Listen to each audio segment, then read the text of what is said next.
Hello दोस्तों, स्वागत है आपका कहानी की डिबिया में। और इस कहानी की डिबिया से एक नई कहानी लेकर के मैं फिर से आप सभी के बीच में फिर से प्रस्तुत हूँ। और क्षमा मांगना चाहती हूँ कि आज बहुत दिन के बाद मैं अपनी कहानी लेकर के आ पाई हूँ, क्योंकि मौसम की थोड़ी सी उथला पुथली की वजह से हमारे स्वास्थ्य में थोड़ा सा असर पड़ गया था, जिसकी वजह से कहानी को थोड़ा सा विलम्ब हो गया आप सभी के बीच में आने के लिए। इसके लिए मुझे तहे दिल से खेद है और मैं आप सभी से क्षमा मांगना चाहती हूँ। हालांकि इससे मुझे ये भी पता चला कि आप लोगों को मेरी कहानी का इंतज़ार रहता था। बहुत लोगों ने कमेंट किए हैं स्टोरीज़ पे कि बहुत दिन से कहानी नहीं आई। तो कभी कभी दूर रहना हमारे ज़्यादा करीब आने के एक और साधन बन जाता है, माध्यम बन जाता है। और मुझे ये जानकर बहुत ही ज़्यादा खुशी हुई कि आप लोगों को कहानियाँ पसंद आ रही हैं, और उम्मीद के साथ कि आज की कहानी भी आपको बहुत पसंद आएगी और आप कमेंट करके ज़रूर बताएंगे कि आपको कहानी कैसी लगी है। तो आज की कहानी एक मध्यम वर्गीय लड़की कामना की है, जिसको विशेष रुचि थी माता रानी के पास जाने की, माता रानी के पास जाने की, पहाड़ों पे जाने की। और आप सभी को पता है कि हमारे पहाड़ों पे सबसे प्रख्यात माता रानी का मंदिर है वैष्णो माता का मंदिर। कामना जब तक अपने पीहर में थी, वो अपने पिताजी से हमेशा रट लगाती थी कि उसको वैष्णो माता जी के दर्शन के लिए जाना है। और उसके माता पिता भी बहुत अच्छे और संपन्न परिवेश से नहीं थे, तो वो हमेशा कामना को ये दिलासा देते रहते थे कि अगर माता रानी उसकी शादी एक अच्छे परिवार में कर देंगी तो वो अपने पति के साथ जरूर से जरूर वैष्णो माता के दर्शन के लिए जाए। और कामना की ये कामना भी थी कि वो अपने पति के साथ में वैष्णो देवी दर्शन के लिए जाएगी।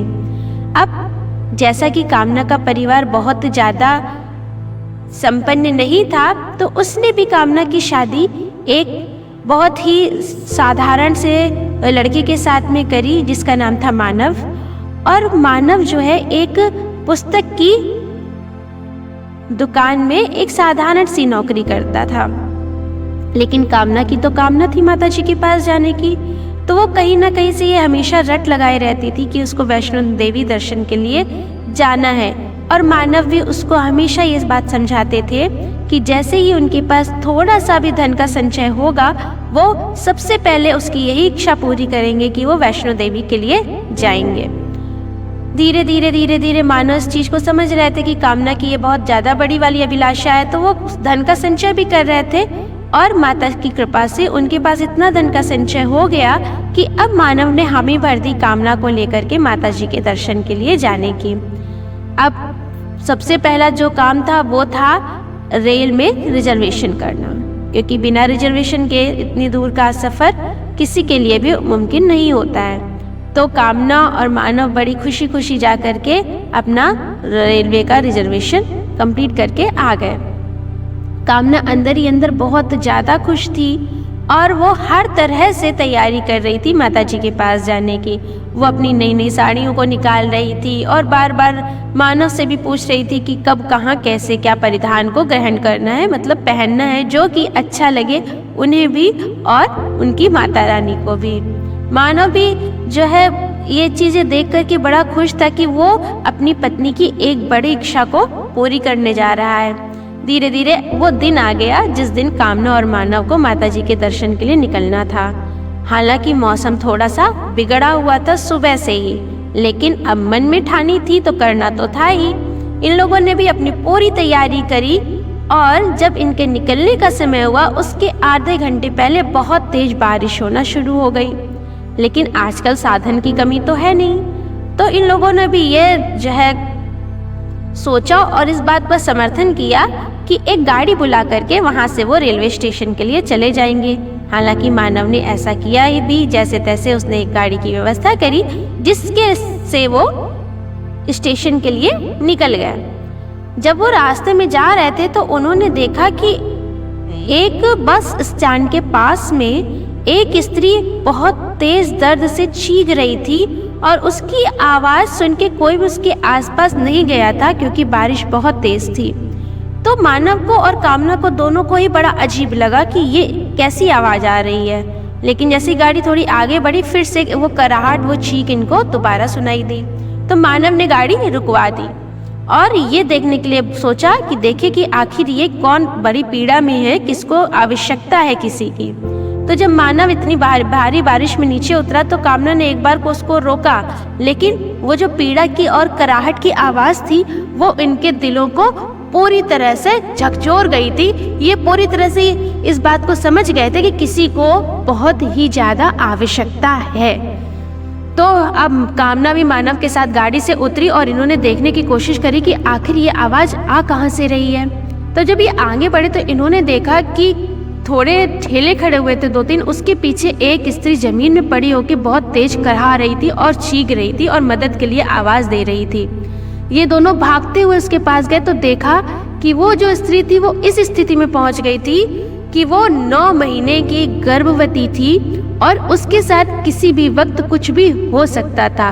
वो इतना लोगों को पुकार चुकी थी लेकिन कोई उसके पास नहीं था कि उसकी जो आवाज थी और जो सांसें थी वो धीरे धीरे मंद होने लगी थी।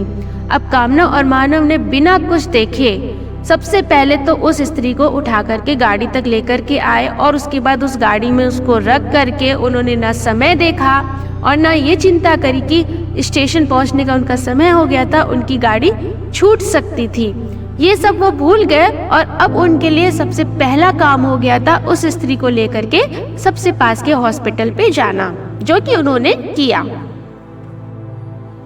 उस हॉस्पिटल में जा करके उस स्त्री को उन्होंने सबसे पहले तो डॉक्टर को सौंपा कि देखिए इनकी स्थिति इतनी बुरी है और ये हमें रास्ते में पड़ी हुई मिली है। उस स्त्री की हालत को देख के ऐसा तो बिल्कुल भी नहीं लग रहा था कि वो किसी कमजोर परिवार से है। उसको देख के बिल्कुल ये चीज समझ में आ रही थी कि वो किसी अच्छे परिवार से है और अचानक से उसके साथ कोई ना कोई हादसा हुआ है। खैर, उस वक्त मानव और कामना का सबसे पहला कर्तव्य जो था वो इंसानियत का कर्तव्य था और वो दोनों ने बहुत ही अच्छी तरीके से निभाया।